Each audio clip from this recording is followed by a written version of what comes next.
तो friends, last lecture में हमने बूलियंस को डिस्कस किया था और उसके हवाले से हमने रियल वर्ल्ड एग्जांपल भी देखी थी। जैसे कि हमने वोटर देखा था कि एक पर्सन है जिसकी एज चेक की थी क्या वो वोटिंग के काबिल है या नहीं है। सो उसमें हमने इफ़ एल्स को की क्लॉज को यूज़ किया था, लेकिन जस्ट वो रियल वर्ल्ड एग्जांपल समझाने के लिए हमने इफ़ एल्स क्लास को डिस्कस किया था। आज हम इसको बड़ी डिटेल में डिस्कस करेंगे कि इफ़ एल्स जो कंडीशंस हैं और इनको कहते क्या हैं, C sharp conditions and if statements. इनको हम देखेंगे कि कंडीशंस क्या होती हैं और उनको हम इफ एल्स स्टेटमेंट्स में यूज़ किस तरह से करते हैं और ये किस तरह से काम करती हैं। सो सी शार्प जो है वो सपोर्ट करती है the usual logical conditions from mathematics. जैसे मैथमेटिक्स में हम greater than, less than, equal to, फिर less than, greater than, equal to और नॉट इक्वल टू मैथमेटिक्स में हम यूज़ करते हैं। बिल्कुल इसी तरह सी शार्प भी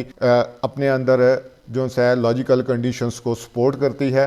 जैसे कि फॉर एग्जांपल के तौर पे मैं इस सारे को ख़त्म कर देता हूं और यहाँ पे मैं उन कंडीशंस को बार बार लिखता हूं कि मैं हम कौन कौन सी कंडीशंस मैथमेटिक्स में परफॉर्म कर सकते हैं और सेम कंडीशंस को हम यहाँ पे लॉजिकल कंडीशंस को भी परफॉर्म कर सकते हैं। फॉर एग्जांपल सबसे पहले हमारे पास आ जाती है, तो सबसे पहले हमारे पास है लेस देन, और वो अगर हम ए वेरिएबल है, एक वैल्यू है और दूसरी वैल्यू हमारे पास बी है, तो इस तरह से हम लेस देन हमारे पास कंडीशन यूज़ होती है। इसी तरह सी शार्प में अगर हमने less than equal to condition को यूज़ करना है, लॉजिकल कंडीशन को, तो वो हम किस तरह से यूज़ कर सकते हैं, A less than equal to B. इसी तरह अगर हमने ग्रेटर देन को यूज़ करना है तो उसको हम किस तरह से सी शार्प में यूज़ कर सकते हैं, लॉजिकल कंडीशन को, ए ग्रेटर देन बी। ओके, इसी तरह अगर हमने ग्रेटर देन और इक्वल टू को यूज़ करना है तो उसको हम किस तरह से यूज़ कर सकते हैं, A greater than equal to B. Okay, इसी तरह अगर हमने इक्वल टू को यूज करना है तो उसको हम किस तरह से यूज कर सकते हैं, दो दफा असाइनमेंट ऑपरेटर, इक्वल टू और बी। अब ये यहाँ पे वैसे ये इक्वल टू का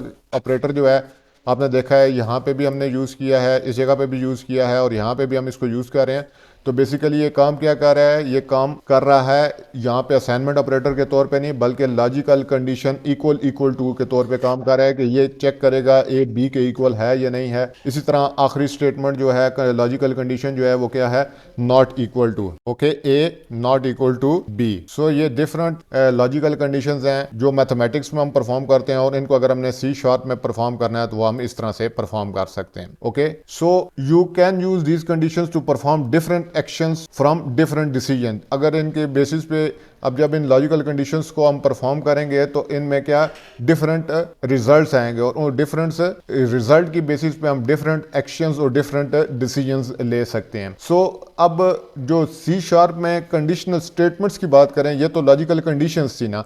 अब इन लॉजिकल कंडीशंस को हम कंडीशनल स्टेटमेंट्स में यूज़ करेंगे तो सी शार्प में हमारे पास कितने कंडीशनल स्टेटमेंट्स हैं, हमारे पास 4 कंडीशनल स्टेटमेंट्स हैं जो कि सी शार्प में यूज होती हैं। वो कौन कौन सी है, सबसे पहले हमारे पास है इफ, हमारे पास इफ है, उसके बाद हमारे पास एल्स है, एल्स इफ है और लास्ट में हमारे पास स्विच है। तो ये डिफरेंट कंडीशनल स्टेटमेंट्स हैं जिनको हम अपनी प्रोग्रामिंग में, सी शार्प की प्रोग्रामिंग में यूज करते हैं। सो सबसे पहले हम किस स्टेटमेंट को डिस्कस कर लेते हैं, the if statement. If statement क्या है, use the if statement to specify a block of C sharp code to be executed if a condition is true. जो इफ स्टेटमेंट है इसमें जो लॉजिकल कंडीशन लिखी होगी, अभी मैं इसको सिंटैक्स लिखता हूं, इसमें जो लॉजिकल कंडीशन लिखी होगी जब वो कंडीशन ट्रू होगी तो ये जो इफ का जो ब्लॉक ऑफ कोड होगा वो एग्जीक्यूट होगा। इसका मैं सिंटैक्स आपको बता देता हूं कि इफ का सिंटैक्स कैसा होता है।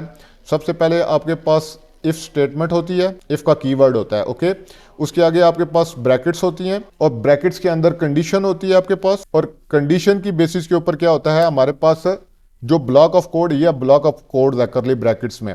जो इफ कंडीशन है, इफ के आगे उसकी कंडीशन है, जो लॉजिकल कंडीशन हम यूज करेंगे उनको हम ब्रैकेट्स में रखेंगे। उसके बाद हमारी करली ब्रैकेट्स ओपन और क्लोज। ये करली ब्रैकेट्स जो है इसके अंदर एक ब्लॉक ऑफ कोड लिखा होगा जो कि एग्जीक्यूट होगा इफ अगर ये जो कंडीशन है ये ट्रू हो जाती है। ओके, सो ये नोट दैट, इस चीज को नोट कर लें कि if is in lower case letters. ये जो इफ का कीवर्ड है ये लोअर केस लेटर्स में है। अगर आप इस इफ को अपर केस लेटर्स में लिखने की कोशिश करेंगे, अगर इस इफ को आप इस तरह से, या फिर इसको आप आई कैपिटल कर देते हैं और एफ स्मॉल कर देते हैं, इस तरह से लिखने की कोशिश करेंगे तो ये क्या हो जाएगा, ये एरर जनरेट हो जाएगा। तो इसको आपने हमेशा जो इफ स्टेटमेंट है उसमें जो कीवर्ड इफ है इसको आपने हमेशा स्मॉल लेटर्स में रखना है। अब हम नीचे एक एग्जांपल, यहाँ इसी को एक एग्जांपल में कन्वर्ट करके देख लेते हैं। ये इसका मैं बता दूं कि ये एरर है अगर आप इसको यूं यूज करेंगे। अब मैं यहाँ पे एक कंडीशन यूज करता हूँ फॉर एग्जांपल के तौर पे। मेरे पास एक लॉजिकल कंडीशन है कि 20 ग्रेटर देन 18 है। ओके, ये एक मेरे पास लॉजिकल कंडीशन है। तो अगर ये लॉजिकल कंडीशन, जैसे कि आप देख सकते हैं ये लॉजिकल कंडीशन क्या है, ट्रू है क्योंकि 20 ग्रेटर देन 18 है। तो मैं यहाँ पे जो ब्लॉक ऑफ कोड लिखने लगा हूँ कंसोल डॉट राइट लाइन। अब राइट लाइन में मैं क्या लिखने लगा हूँ, 20 इज ग्रेटर देन 18। ओके, तो इस मेरी जो स्टेटमेंट है 20 इज ग्रेटर देन 18, इसको प्रिंट होना चाहिए स्क्रीन के ऊपर, क्योंकि मेरा ये कंडीशन ट्रू हो गई है लॉजिकल कंडीशन। तो मेरा ये जो ब्लॉक ऑफ कोड है इसको एग्जीक्यूट होना चाहिए। सो चेक करते हैं कि ये मेरा ब्लॉक ऑफ कोड एग्जीक्यूट होता है या नहीं होता है। तो इसको मैं रन करके चेक कर लेता हूं। तो आप देख सकते हैं कि मेरा जो ब्लॉक ऑफ कोड है वो एग्जीक्यूट हो गया है, क्योंकि मेरी जो कंडीशन थी वो ट्रू थी, लॉजिकल कंडीशन जो थी वो ट्रू थी। तो 20 इज ग्रेटर देन 18 मेरा स्क्रीन के ऊपर प्रिंट हो गया है। अब जैसे कि मैंने यहाँ पे ये कांस्टेंट वैल्यूज यूज की हैं, इनकी जगह पे आप वेरिएबल्स को भी टेस्ट कर सकते हैं कि वेरिएबल्स, फॉर एग्जांपल के तौर पे मैं एक वेरिएबल यहाँ पे इंट x डिक्लेयर कर देता हूँ जिसकी वैल्यू 20 है, और एक मैं y वेरिएबल यहाँ पे ले लेता हूँ जिसकी वैल्यू क्या है, 18 है। ओके, सो अब मैं क्या करता हूँ कि मैं कहता हूँ कि x क्या ग्रेटर देन y है या नहीं है। इस लॉजिकल कंडीशन को चेक करते हैं। तो ये लॉजिकल कंडीशन ट्रू होगी क्योंकि 20 x में 20 सेव है और y में 18 सेव है, तो ये ट्रू होगी। और x is greater than y, यहाँ पे देखते हैं कि ये ब्लॉक ऑफ कोड हम क्या लिखते हैं, x is greater than y। तो चेक करते हैं।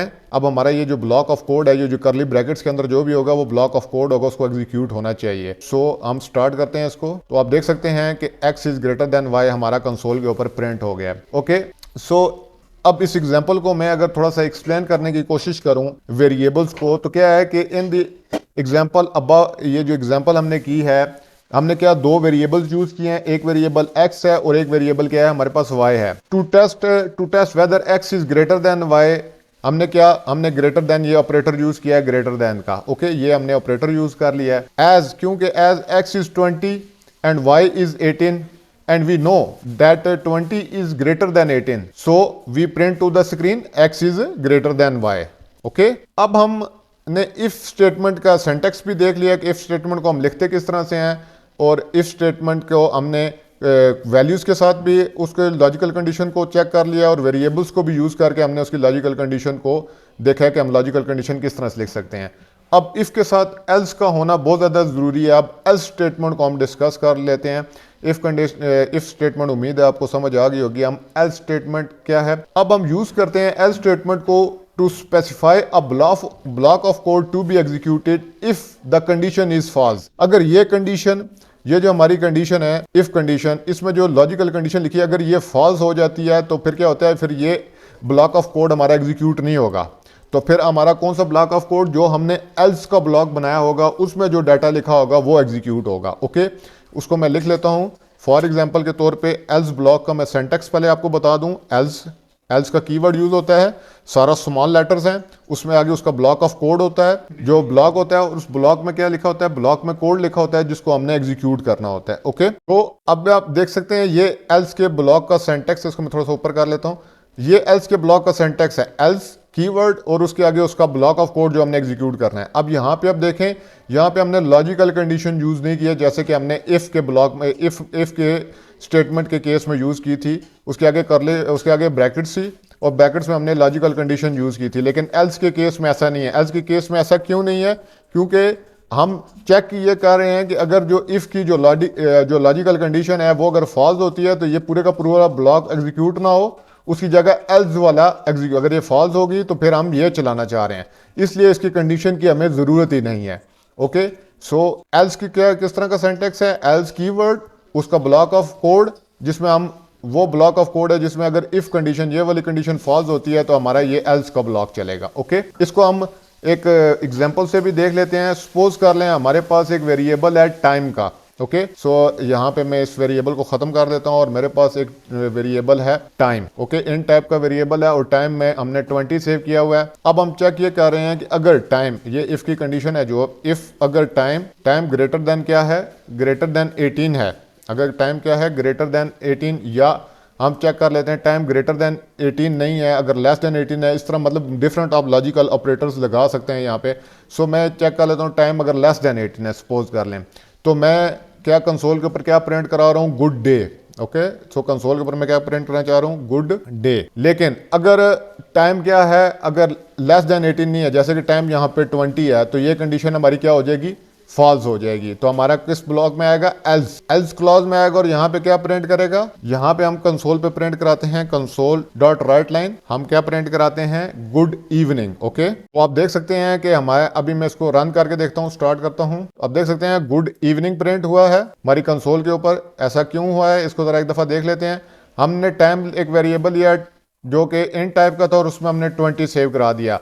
अब हम लॉजिकल कंडीशन चेक कर रहे हैं कि क्या टाइम जो 20 है वो लेस देन 18 है, तो 20 लेस देन 18 तो नहीं है, तो हमारा क्या ये जो कंडीशन है ये क्या होगी, ये फॉल्स होगी। तो हमारे कौन से ब्लॉक में आएगा, एल्स क्लॉज में आएगा। और यहाँ पे आके इस कंडीशन को, इसमें जो भी कोड लिखा होगा उसको एग्जीक्यूट कर देगा सिंपली। ओके, जो भी कोड इसको यहाँ पे मिलेगा, तो यहाँ पे क्या मिलता है, इसको कंसोल के ऊपर गुड इवनिंग प्रिंट करो, तो उसने उसको कंसोल के ऊपर गुड इवनिंग प्रिंट कर दिया। ओके, सो अब हमने इफ एल्स इन दो, ये जो हम ऊपर डिस्कस कर रहे थे, हमने इफ को भी डिस्कस कर लिया और एल्स को भी डिस्कस कर लिया। अब अगली चीज है एल्स इफ। एल्स इफ क्यों हम यूज करते हैं, हम एल्स इफ यूज करते हैं to specify a new condition if the first condition is false.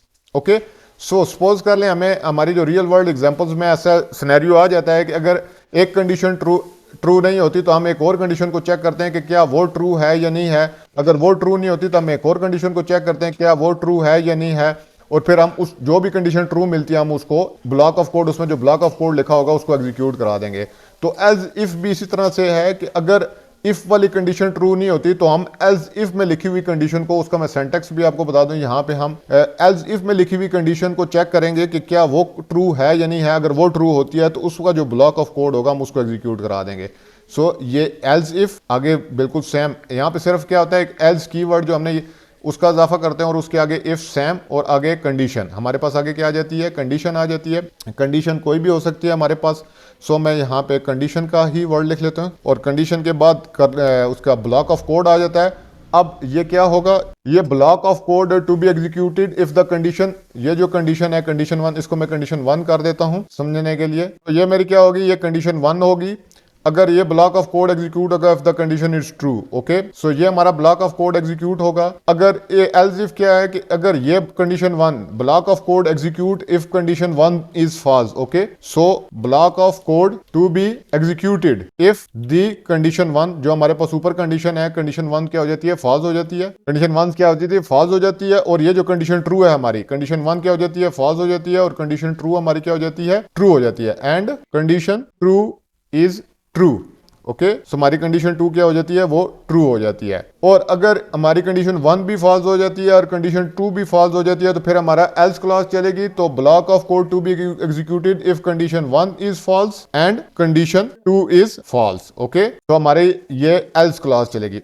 उम्मीद है आपको इस चीज की समझ आ रही होगी कि इफ, एल्स इफ और एल्स किस तरह से काम करते हैं। हमारे पास कंडीशन 1 है, अगर ये फॉल्स होती है तो हमारा ये ब्लॉक ऑफ कोड एग्जीक्यूट नहीं होगा, वो एल्स इफ क्लॉज में आएगा हमारा कंपाइलर। वो यहाँ पे चेक करेगा कि क्या ये कंडीशन ट्रू है या नहीं है। अगर ये कंडीशन भी ट्रू नहीं होती तो हमारा एल्स ब्लॉक चलेगा। लेकिन अगर हमारी ये कंडीशन, सपोज कर लें इफ कंडीशन हमारी ट्रू हो जाती है, तो हमारा ये ब्लॉक ऑफ कोड एग्जीक्यूट होगा और इन ब्लॉक ऑफ कोड में वो ये नहीं जाएगा, वो यहाँ से ही अपना कंसोल के ऊपर रिजल्ट प्रिंट करा के खत्म कर देगा। लेकिन अगर ये कंडीशन हमारी फॉल्स हो जाती है तो हमारा एल्स इफ ब्लॉक में आएगा और चेक करेगा क्या ये कंडीशन ट्रू है। अगर ये कंडीशन उसको ट्रू मिलती है तो फिर इस ब्लॉक ऑफ कोड को एग्जीक्यूट करेगा और यहाँ से कंपाइलर अपना रिजल्ट प्रिंट करके रिटर्न कर जाएगा। और अगर ये दोनों कंडीशनें फॉल्स हो जाती हैं तो फिर हमारे किस ब्लॉक में आएगा, वो एल्स ब्लॉक में आएगा और इसमें जो भी ब्लॉक ऑफ कोड होगा उसको एग्जीक्यूट करेगा और रिटर्न हो जाएगा। इसको हम एग्जाम्पल के थ्रू भी समझते हैं। हमारे पास सपोज कर लें हमारे पास टाइम क्या है, 22 है। ओके, सो इफ अगर हमारा टाइम क्या होता है, हमारा टाइम लेस देन 10 है। अगर हमारा टाइम क्या है, लेस देन 10 है, तो हम क्या करेंगे, कंसोल पे राइट करेंगे गुड मॉर्निंग। ओके, तो हमारा टाइम क्या है, 22 है, 22 लेस देन 10 नहीं है, तो हमारी ये कंडीशन फॉल्स होगी, तो हमारा गुड मॉर्निंग प्रिंट नहीं होगा। अब हम चेक कर रहे हैं दूसरी कंडीशन के टाइम क्या लेस देन 20 तो नहीं है। अगर टाइम लेस देन 20 है तो हम कंसोल के ऊपर क्या प्रिंट करेंगे, हम कहेंगे गुड डे। और अगर हमारी ये कंडीशन भी, क्योंकि टाइम 22 है और टाइम लेस देन 20 तो नहीं है, तो हमारी ये कंडीशन भी फॉल्स होगी, तो हमारी एल्स क्लॉज में आएगा। और इसमें हमने क्या किया हुआ है, प्रिंट करा रहे हैं गुड इवनिंग, तो हमारा ये कंसोल के ऊपर प्रिंट हो जाएगा, क्योंकि अब उसको अल्टीमेटली एल्स ब्लॉक में ही आना है। तो हमारा ये जो ब्लॉक, ये जो सारा कोड है क्या प्रिंट करेगा कंसोल के ऊपर, गुड इवनिंग प्रिंट करेगा, क्योंकि हमारा इफ क्लॉज भी फॉल्स हो चुकी है और एल्स इफ वाली स्टेटमेंट भी फॉल्स हो चुकी है। सो इसको हम कंसोल के ऊपर प्रिंट करा के देखते हैं कि ये क्या प्रिंट, इसको गुड इवनिंग प्रिंट करना चाहिए। तो आप देख सकते हैं इसने कंसोल के ऊपर गुड इवनिंग प्रिंट किया है। ओके, तो हमने तमाम इनको देख लिया है, इफ को, एल्स इफ को और एल्स को भी देख लिया है। अब हम इनका एक शॉर्ट हैंड वर्जन भी है, इफ एल्स का शॉर्ट हैंड वर्जन, उसको भी देख लेते हैं, जिसको क्या कहते हैं, टर्नरी ऑपरेटर्स कहते हैं। इसको अगर हमने इस सारे को, ये जो इफ की पूरी कंडीशन है, अगर हमने इसको एक लाइन में लिखना हो, इस इफ का पूरी जो स्टेटमेंट है इसको अगर हमने एक लाइन में लिखना हो, तो वो हम किस तरह से लिख सकते हैं इफ एल्स को, तो वो हम चेक कर लेते हैं। सबसे पहले क्या है कि इसको कहते हैं शॉर्ट हैंड वर्जन, और इसको हम क्या कहते हैं, टर्नरी ऑपरेटर कहते हैं। बिकॉज इसको टर्नरी ऑपरेटर क्यों कहते हैं, क्योंकि इसमें 3 ऑपरेंड्स यूज होते हैं, 3 ऑपरेंड्स यूज होते हैं, और it can be use to replace multiple lines of code with a single line. Multiple lines of code है हमारे पास, आप देख सकते हैं, और इसको सिंगल लाइन में वो कन्वर्ट कर देगा। अभी मैं थोड़ी देर में इसको लिखने वाला हूं। It is often use to replace simple, जो इफ एल्स होती है ना हमारे पास, इफ एल्स, उसको सिंपली उस स्टेटमेंट को ये रिप्लेस करने के लिए यूज होती है। तो मैं यहाँ पे एक टर्नरी ऑपरेटर को इस्तेमाल करता हूँ। इस सारे को हम खत्म कर देते हैं, क्योंकि इसके साथ हम काम कर चुके हैं। यहाँ पे मैं इसको भी खत्म कर देता हूँ। सो हमने इफ एल्स और एल्स इफ को डिस्कस कर लिया। अब इन्हीं के एक शॉर्ट हैंड वर्जन है एल्स इफ का, उसको हम देख रहे हैं, टर्नरी ऑपरेटर। तो सबसे पहले उसका हम सेंटेक्स देख लेते हैं कि उसका सेंटेक्स क्या होता है। सेंटेक्स को देखने के लिए पहले मैं यहाँ पे कमेंट कर लूँ, मल्टीलाइन कमेंट। हमारे पास सबसे पहले क्या होता है, वेरिएबल होता है। ये सेंटेक्स पहले मैं लिख रहा हूं, फिर इसको हम एग्जांपल के थ्रू भी समझेंगे। उसके आगे हमारे पास कंडीशन होती है, उसके बाद हमारे पास क्वेश्चन मार्क होता है, उसके बाद हमारे पास एक्सप्रेशन होता है। एक्सप्रेशन क्या, ट्रू है, और उसके बाद हमारे पास एक्सप्रेशन अगर फॉल्स है। ओके, ये आप देख सकते हैं हमारे पास क्या कंडीशन है। उसके बाद हमारे पास अगर ये कंडीशन ट्रू होती है तो हमारे पास ये एक्सप्रेशन जो है ये एग्जीक्यूट हो जाएगा, और अगर ये कंडीशन फॉल्स होती है तो हमारे पास ये एक्सप्रेशन एग्जीक्यूट हो जाएगा। ओके, इसलिए इसको क्या कहते हैं, इसमें देखें 3 ऑपरेंड्स यूज हो गए, इसलिए इसको क्या कहते हैं, टर्नरी ऑपरेटर कहते हैं। Condition, expression true, expression false. Okay, और ये मल्टीपल लाइंस ऑफ कोड को देख रहे हैं आप, हमने सिंगल लाइन में कन्वर्ट कर दिया है। इसका मतलब क्या है, इफ दिस, अगर इफ ये कंडीशन ट्रू तो दिस, इसको प्रिंट कर दे, इसको एग्जीक्यूट कर दे। If this condition is false then else, else वाला है, ये चीज कंसोल के ऊपर प्रिंट, या जो भी हम इधर एग्जीक्यूट करवाना चाह रहे होंगे वो एग्जीक्यूट हो जाएगा।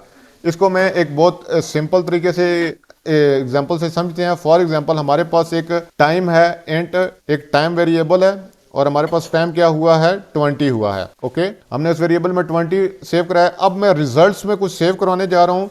मैं एक स्ट्रिंग ले लेता हूं, जो कि क्या है, मैं थोड़ा सा इसको ऊपर कर लेता हूं ताकि हमें ये समझ आ जाए। स्ट्रिंग, और स्ट्रिंग में मैं क्या कह देता हूं, रिजल्ट, एक वेरिएबल लेता हूं रिजल्ट टाइप का, और मैं क्या कहता हूं, अब मैं यहां पे कंडीशन चेक करने जा रहा हूं जो इफ वाली कंडीशन होती है। तो कंडीशन में मैं क्या चेक कर रहा हूं कि अगर टाइम लेस देन क्या है, 18 है। अगर टाइम लेस देन 18 है तो फिर क्या करे, अब टाइम 20 है, लेस देन 18 तो नहीं है, लेकिन अगर टाइम लेस देन 18 है तो कंसोल को हम क्या कहते हैं कि जो रिजल्ट वेरिएबल है उसमें ये वैल्यू सेव करा दे। क्योंकि रिजल्ट वेरिएबल स्ट्रिंग टाइप का है, इसलिए मैं इसमें क्या करा रहा हूँ, गुड डे, क्योंकि ये टेक्स्ट को होल्ड करता है। स्ट्रिंग टाइप का वेरिएबल टेक्स्ट को होल्ड कर सकता है, तो मैं गुड डे इसमें सेव करा रहा हूँ। लेकिन अगर कंडीशन फॉल्स हो जाती है जो तो एल्स वाली ये चीज चलेगी। यहाँ पे डबल कोट्स और डबल कॉलन, सॉरी ये कॉलन यूज होगा, और फिर आगे ब्रैकेट, डबल कोट्स, और यहाँ पे गुड इवनिंग। ओके, अब यहाँ पे देखें, हमने इसको, फिर मैं रिजल्ट को कंसोल के ऊपर प्रिंट कराऊंगा, और कंसोल के ऊपर मैं कहता हूं कि ये जो रिजल्ट में वैल्यू सेव हुई है उसको कंसोल के ऊपर प्रिंट कर दो। ओके, सो अब इसमें हुआ क्या है, इसको दोबारा से एक दफा देख लेते हैं। सबसे पहले हमारे पास वेरिएबल है जिसमें हमने वैल्यू सेव करानी है, तो हमने स्ट्रिंग टाइप का वेरिएबल ले लिया जिसका नाम क्या है, रिजल्ट है। उसके बाद मेरे पास कंडीशन यहाँ पे आ गई है कि क्या लॉजिकल कंडीशन है, क्या टाइम लेस देन 18 है। अगर टाइम लेस देन 18 हुआ तो हमारे पास ये क्वेश्चन मार्क के बाद वाले जो स्ट्रिंग वैल्यू है वो रिजल्ट में सेव हो जाएगी। तो वो हमने क्या सेव कराना चाह रहे हैं, गुड डे। अगर ये कंडीशन ट्रू नहीं होती है, time less than 18 logical condition true नहीं होती है, तो हमारे पास क्या होगा, ये एल्स वाला काम चलेगा जो हमारे कॉलन के बाद है। तो गुड इवनिंग रिजल्ट में सेव हो जाएगा, और कंसोल के ऊपर हम रिजल्ट को प्रिंट करा देंगे। तो इस हमारे केस में क्या होना चाहिए, गुड इवनिंग रिजल्ट में सेव होना चाहिए, क्योंकि टाइम 20 है, 20 लेस देन 18 नहीं है।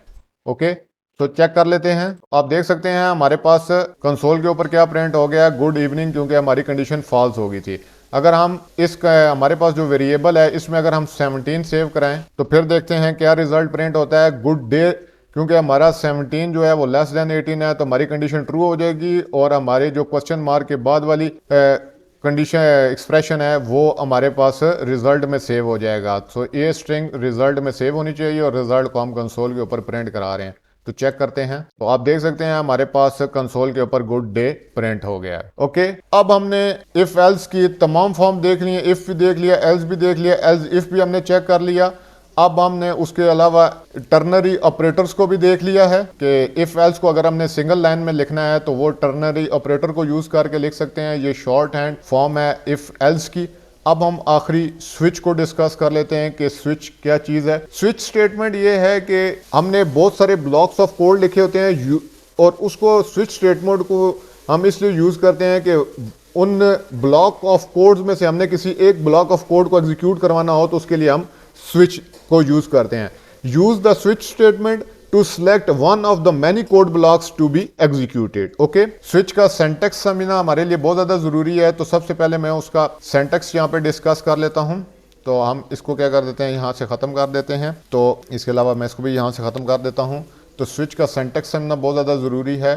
तो यहाँ पे मैं क्या कर लेता हूँ, एक और मल्टी लाइन कमेंट ले लेता हूँ। अब सबसे पहले क्या आ जाता है, हमारे पास स्विच आ जाता है, स्मॉल SW स्विच को हम सारा स्मॉल में लिखेंगे। ये हमारे पास स्विच कीवर्ड है। इसके आगे एक एक्सप्रेशन होता है। ओके, वो एक्सप्रेशन क्या होता है, टोटल एक दफा एग्जीक्यूट होता है। जब भी स्विच स्टेटमेंट चलती है तो ये एक्सप्रेशन एक दफा एग्जीक्यूट होता है। उसके बाद स्विच का ब्लॉक आ जाता है। ये हमने स्विच का ब्लॉक लिख दिया, ये स्विच का ब्लॉक ऑफ कोड्स है। अब ये जो ब्लॉक ऑफ कोड है इसमें डिफरेंट केसेस होंगे।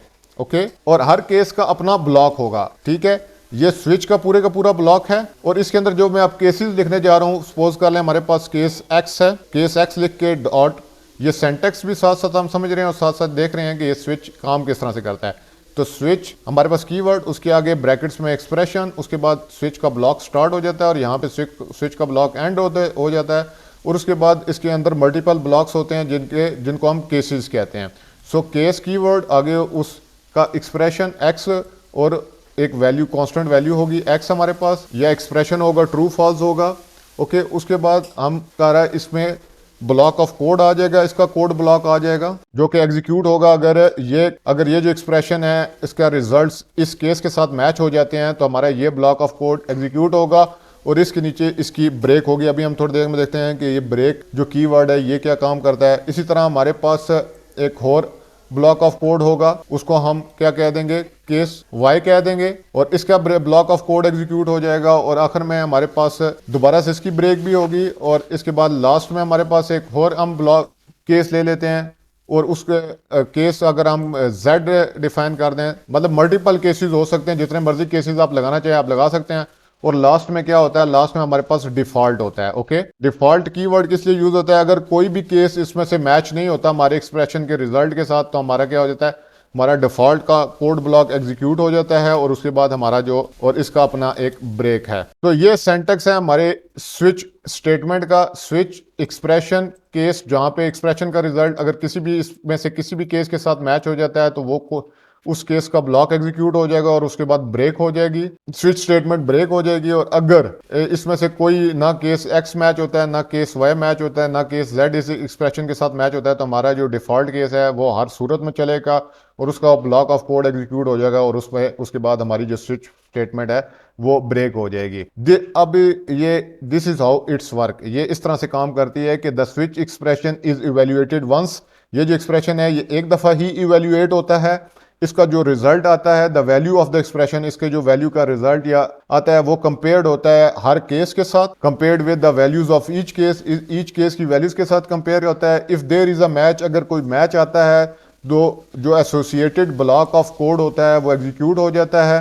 ब्रेक और डिफॉल्ट को, ये जो ब्रेक और डिफॉल्ट है इसको हम अभी थोड़ी देर में देखते हैं कि ये ब्रेक और डिफॉल्ट का कीवर्ड क्या काम कर रहा है। अब इसी ये जो हमारी एग्जांपल है, ये स्विच एक्सप्रेशन वाली जो हमने एग्जांपल लिखी है, इसी एग्जांपल को हम क्या करते हैं, हम इसको सिंटैक्स था, ये सिंटैक्स फॉर्म में थी, अब हम इसको रियल फॉर्म में लिख के चेक करते हैं कि इस एग्जाम्पल को हम किस तरह से समझ सकते हैं। सिंटैक्स को पहले हम क्या करते हैं, एग्जाम्पल के थ्रू करने की कोशिश करते हैं। तो हमारे पास हम एक वेरिएबल लेते हैं इंट डे। डे वेरिएबल है और इसमें हमने क्या वैल्यू सेव करवाई है 4। अब हम क्या कहते हैं स्विच डे, स्विच केस ले लेते हैं हमारे पास, और स्विच में हम क्या दे देते हैं, स्विच के एक्सप्रेशन में क्या दे देते हैं डे। जो डे की वैल्यू है वो हमने स्विच के एक्सप्रेशन में दे दी है। अब हम इसका ब्लॉक ऑफ कोड स्टार्ट कर लेते हैं। अब केस 1 आप देख सकते हैं ऑटोमेटिकली वो कह रहा है केस 1। केस 1 हमने क्या दिया है कंसोल के ऊपर, अगर केस 1 अगर ये जो वैल्यू है डे में जो वैल्यू है वो 4 सेव है, लेकिन हम क्या कह रहे हैं केस 1 कह रहे हैं। तो इसमें जो वैल्यू पड़ी अगर ये मैच इसके साथ हो जाती है तो हम कंसोल के ऊपर क्या प्रिंट कराते हैं, कंसोल डॉट राइट लाइन, ये क्या है मंडे है, ओके। और उसके बाद इसकी ब्रेक स्टेटमेंट। ये हमारे पास केस 1 आ गया, इसी को हम कॉपी कर लेते हैं और डुप्लीकेट कर लेते हैं। तो हमारे पास केस 2 क्या है, अगर केस 1 नहीं मैच होता तो केस 2 को चेक करेगा, और केस 2 में हमने क्या मंडे ट्यूसडे। अगर ये भी मैच नहीं होता तो हमारे पास क्या है केस 3 है। केस 3 हमारे पास क्या है, हम नेक्स्ट डे को प्रिंट करा देते हैं वेडनेसडे। फिर हमारे पास केस 4 है थर्सडे। अब हमें हमारी कंडीशन के मुताबिक, क्योंकि डे 4 है, डे 4 की वैल्यू हमारे पास किस केस के साथ मैच हो रही है, 4 केस के साथ मैच हो रही है, तो कंसोल के ऊपर थर्सडे प्रिंट होना चाहिए। लेकिन हम बाकी सारे भी केसेस लिख लेते हैं क्योंकि हमें समझ आती रहे कि हम कर क्या रहे हैं। तो केस 5 हमारे पास क्या है फ्राइडे, केस 6 हमारे पास क्या है सैटरडे, और केस 7 हमारे पास क्या है संडे, ओके। सो हमारे पास क्या हुआ है, मैं थोड़ा सा इसको जूम आउट करता हूं। हमने क्या किया है इसको समझने के लिए, हमने क्या किया है कि हमने एक इंट वेरिएबल लिया है डे 4 का। हमने स्विच का सिंटैक्स देखा था, स्विच कीवर्ड और उसके आगे एक्सप्रेशन। अब एक्सप्रेशन में हमने वैल्यू डाल दी है, जो डे वेरिएबल है वो पास कर दे, उसकी वैल्यू क्या है 4 है। अब ये जो 4 है, जो वैल्यू इस डे में वैल्यू सेव है 4, वो इन तमाम केसेस के साथ मैच होगी। जहां पे मैच फाउंड होगा वो ब्लॉक ऑफ कोड एग्जीक्यूट हो जाएगा और उसके बाद स्विच स्टेटमेंट क्या हो जाएगी, ब्रेक के थ्रू ब्रेक हो जाएगी। सो केस 1 हम चेक करते हैं। तो केस 1 में हमें ये जो डे 4 है वो 1 के साथ 1 वैल्यू के साथ मैच नहीं होता है, तो ये हमारा ब्लॉक ऑफ कोड नहीं चलेगा। अब हमारे डे 4 है और वैल्यू 2 के साथ मैच करेंगे, ये ब्लॉक ऑफ कोड भी एग्जीक्यूट नहीं होगा क्योंकि 4 2 के इक्वल नहीं है। फिर वो 3 में आएगा, कंपाइलर 3 में देखेगा कि क्या डे 4 3 के इक्वल है, वो 3 के इक्वल भी नहीं है, ये ब्लॉक ऑफ कोड भी हमारा एग्जीक्यूट नहीं होगा। उसके बाद वो क्या आएगा डे 4 में, केस 4 में आएगा। तो डे 4 जो वैल्यू 4 सेव है वो केस 4 के साथ मैच हो जाती है, तो हमारा ये जो ब्लॉक ऑफ कोड है ये एग्जीक्यूट हो जाएगा। कंसोल डॉट राइट लाइन पे क्या आ जाएगा थर्सडे आ जाएगा, और यहाँ से हमारी स्विच स्टेटमेंट क्या होगी, साथ ही ब्रेक हो जाएगी। बाकी ये हमारी तमाम कंडीशंस चेक नहीं होंगी क्योंकि उसको ब्लॉक ऑफ कोड मिल गया है जिसको उसने एग्जीक्यूट करवाना है, और साथ ही उसको रिटायर जो हमारा ब्लॉक ऑफ कोड है वो एग्जीक्यूट होगा, और साथ ही हमारा जो स्विच स्टेटमेंट है वो ब्रेक हो जाएगी। सो इसको हम कंसोल के ऊपर अब प्रिंट करा के देखते हैं कि ये इसको थर्सडे हमारी कंसोल के ऊपर प्रिंट करना चाहिए। तो मैं स्टार्ट करता हूं। तो आप देख सकते हैं कंसोल के ऊपर हमारा थर्सडे प्रिंट हुआ है। तो स्विच स्टेटमेंट हमारी क्या कर रही होती है, इस तरह से काम कर रही होती है। सो ये क्या मैंने जैसे अभी आपको कि when C hash reaches a break keyword, जैसे ही वो ब्रेक कीवर्ड पे रीच होती है, ये जो ब्रेक कीवर्ड जैसे कि यहाँ पे आप देख सकते थे कि इसको क्या मिला है स्विच में, ये ब्रेक मिल गया इसको। तो ब्रेक कीवर्ड जैसे ही इसको मिला है इसने क्या किया है, उसको break out of the switch block, इस जो स्विच का ये जो ब्लॉक है पूरे का पूरा इसमें से वो आउट हो गया है, ओके। और ये जो ब्रेक कीवर्ड होता है ये क्या कर देता है, this will stop the execution of more code. ये जो हमारे पास ये जो कोड लिखा हुआ है इसकी एग्जीक्यूशन को क्या कर देता है, इसको कभी भी किसी सूरत में एग्जीक्यूट नहीं करता, बल्कि यहाँ से ही ब्रेक करके क्या ब्रेक स्टेटमेंट स्विच के ब्लॉक से आउट हो जाती है, ठीक है। So this will stop the execution of more code and case testing inside the block. More code की एग्जीक्यूशन को और केस टेस्टिंग को क्या कर देता है, ये जो केसेस हैं जो हमारे पास फर्दर केसेस है 5 6 और 7, इनको वो क्या इनकी मैचिंग को, इनकी टेस्टिंग को वो नहीं, ब्रेक स्टेटमेंट जो एनसी है वो फर्दर मैच नहीं होने देती है क्योंकि उसने अपना डिज़ायर जो केस था वो मैच कर लिया है। तो वो यहाँ से ही क्या कर देगी, स्विच स्टेटमेंट को ब्रेक कर देगी अपने रिटायर रिजल्ट्स को प्रिंट करके, ओके। सो इसकी वजह से क्या होता है, इस ब्रेक स्टेटमेंट की वजह से a break can save a lot of execution time because it ignores the execution of all the rest of code in the switch block। जितना भी rest of code है switch block में ये उसको क्या करता है, उसको एग्जीक्यूट नहीं होने देता है। तो हमारे ये काफ़ी सारा टाइम इसकी वजह से, इस ब्रेक स्टेटमेंट की वजह से सेव हो जाता है। अब इसमें जो हमने डिफ़ॉल्ट का कीवर्ड देखा था स्विच के सिंटैक्स में, तो डिफ़ॉल्ट कीवर्ड क्या कर रहा होता है, डिफ़ॉल्ट कीवर्ड इज़ ऑप्शनल है। जैसे कि आप देख सकते हैं मैंने अपने सिंटैक्स में जब मैं उसको एक्सप्लेन कर रहा था तो मैंने डिफ़ॉल्ट का कीवर्ड यूज़ किया था, लेकिन यहाँ पे मैंने डिफ़ॉल्ट कीवर्ड को यूज़ नहीं किया। इसका मतलब ये है कि डिफ़ॉल्ट कीवर्ड ऑप्शनल है और ये स्पेसिफाई करता है जो जब डिफ़ॉल्ट का कीवर्ड यहाँ पे लगा होगा, फॉर एग्जांपल यहाँ पे मैं डिफ़ॉल्ट लिख लेता हूँ, एक कीवर्ड में लिख लेता हूँ डिफ़ॉल्ट। तो डिफ़ॉल्ट का कीवर्ड क्या करता है, डिफ़ॉल्ट का कीवर्ड ये करता है कि मैं कंसोल के ऊपर पहले एक चीज़ कोड लिख लूँ, console.writeLine looking forward to weekend और ब्रेक। अब हमारे पास क्या है कि हम इन तमाम, अब मैं आपको क्योंकि डिफ़ॉल्ट समझाना है तो डिफ़ॉल्ट को समझने के लिए मैं क्या करता हूँ कि मैं यहाँ तक इनको ख़त्म कर देता हूँ, इस सारे को, इस जो ब्लॉक ऑफ कोड है इसको मैं ख़त्म कर देता हूँ। अब मेरे पास क्या लगे, केस 6, 7 और डिफ़ॉल्ट। अब होता क्या है, जो डिफ़ॉल्ट का केस है वो कब चलता है, डिफ़ॉल्ट का केस ऑप्शनल है जैसे कि मैंने आपको पहले बता दिया। अब होता क्या है, जब उसको कोई केस जो से यहाँ पे मैच नहीं होता है, हमारा कोई केस हमारे स्विच के एक्सप्रेशन के साथ मैच नहीं होता है, तो हमारा क्या होता है, डिफ़ॉल्ट केस चलता है। सो डे हमारे पास क्या था, 4 था, स्विच के एक्सप्रेशन में क्या आ गया, डे वेरिएबल आ गया, मतलब कि 4 वैल्यू आ गई, वो केस 6 के साथ मैच हुई, तो केस 6 मैच नहीं हुआ तो ये ब्लॉक ऑफ कोड नहीं चला। अब वो उसने क्या चेक किया, केस 7 के साथ मैच किया, तब भी 4 केस 7 के साथ मैच नहीं हुआ, तो आखिर में वो किधर आ गया, डिफ़ॉल्ट के ऊपर आ गया। और डिफ़ॉल्ट के ऊपर उसने क्या कहा कि डिफ़ॉल्ट स्टेटमेंट को एग्जीक्यूट किया और looking forward to the weekend, looking forward to the weekend को कंसोल के ऊपर प्रिंट करा दिया। ओके, तो देखते हैं कि क्या अब हमारी जो, और साथ ही ब्लॉक का कोड जो है उस ब्रेक लगा हुआ है उसका, तो स्विच जैसे ही कंसोल के ऊपर लुकिंग फॉरवर्ड टू वीकेंड लिखने होगा और साथ ही हमारा स्विच जो केस है, स्विच का जो ब्लॉक है वो ब्रेक स्टेटमेंट उसको इससे आउट कर देगी, हमें हमारे कंपाइलर को इससे आउट कर देगी और हमारा जो स्विच की स्टेटमेंट है वो ब्रेक हो जाएगी। सो इसको हम रन करके चेक करते हैं, हमारा प्रिंट होना चाहिए looking forward to the weekend. Okay, आप देख सकते हैं हमारे कंसोल के ऊपर क्या प्रिंट हुआ है, looking forward to the weekend, क्योंकि हमारा कोई भी केस मैच नहीं हो रहा था, इसलिए हमारा डिफ़ॉल्ट केस चला है।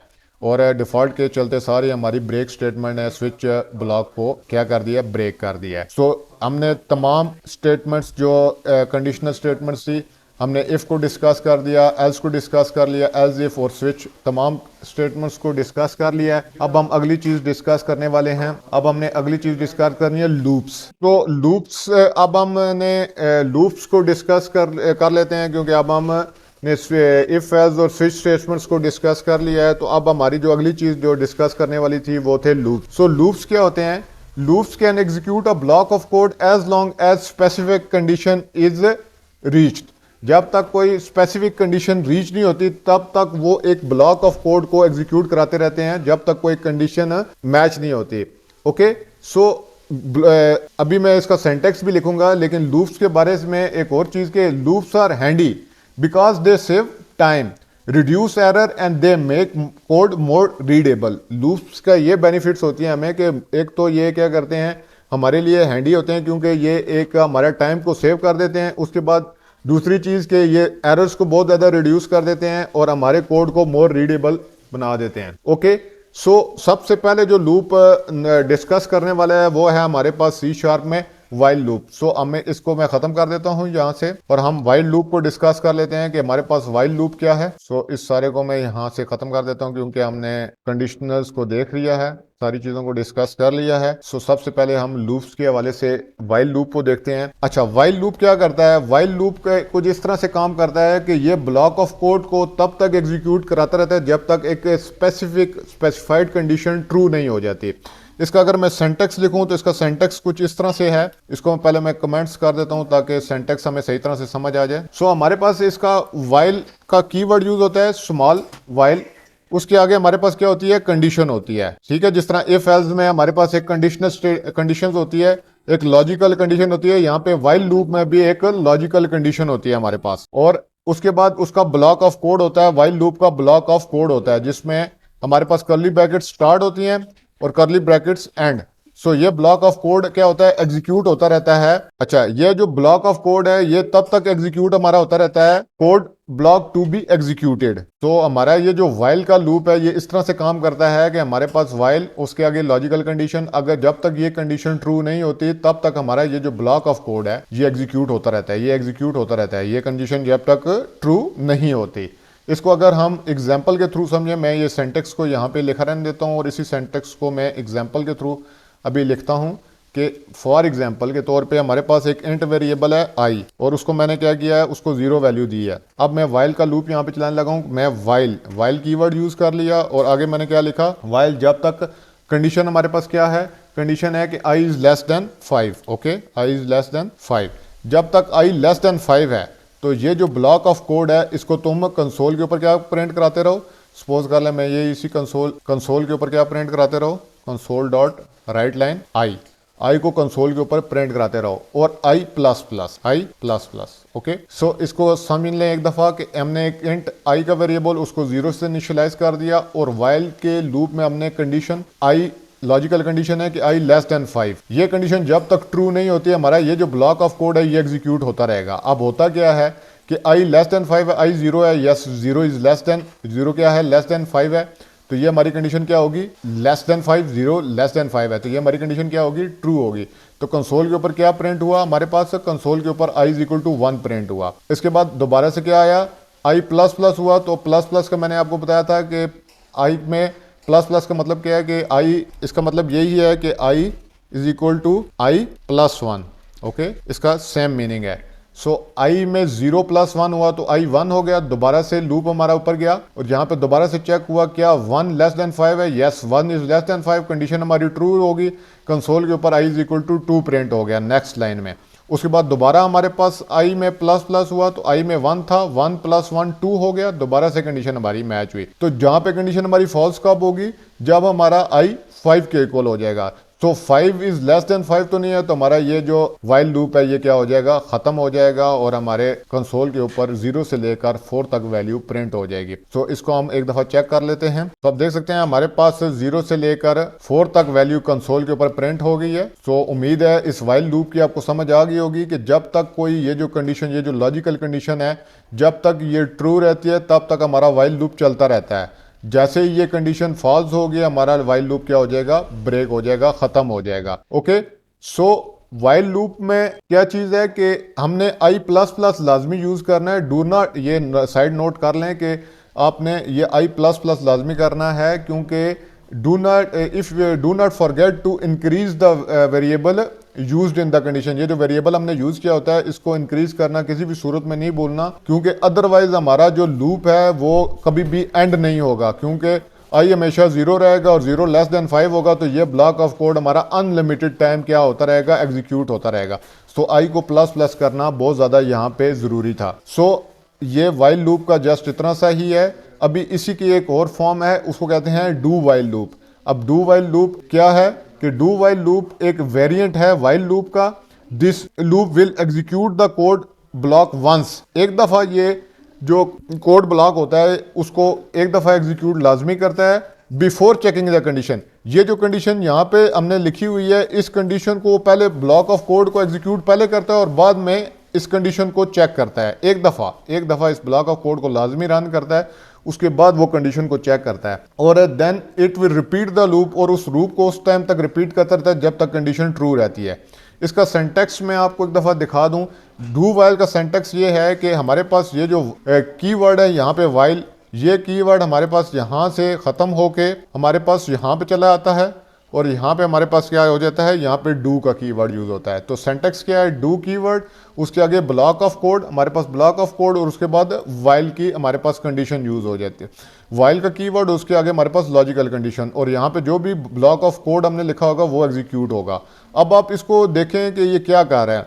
ये फर्स्ट टाइम जब हमारा कोड फर्स्ट टाइम आएगा हमारा कोड, तो उसमें होगा क्या कि ये यहाँ पे आएगा, एक दफा हमारे इस ब्लॉक को ऑफ कोड को लाजमी रन करेगा, बेशक कंडीशन हमारी ट्रू है या फॉल्स है। तो ये इस ब्लॉक ऑफ कोड में एक दफा लाजमी इंटर होगा और उसके बाद हमारा वाइल लूप को चेक, इस कंडीशन को चेक करेगा क्या ये जो कंडीशन इसने दी थी वो ट्रू है या फॉल्स है। तो ये एक दफा लाजमी चलेगा। उसके बाद कंडीशन बेशक यहाँ पे फॉल्स हो जाती है, ये यहाँ से ब्रेक हो जाएगा, लेकिन एक दफा ये लूप, ये जो ब्लॉक ऑफ कोड है ये लाजमी चलेगा और उसके बाद कंडीशन को मैच करेगा।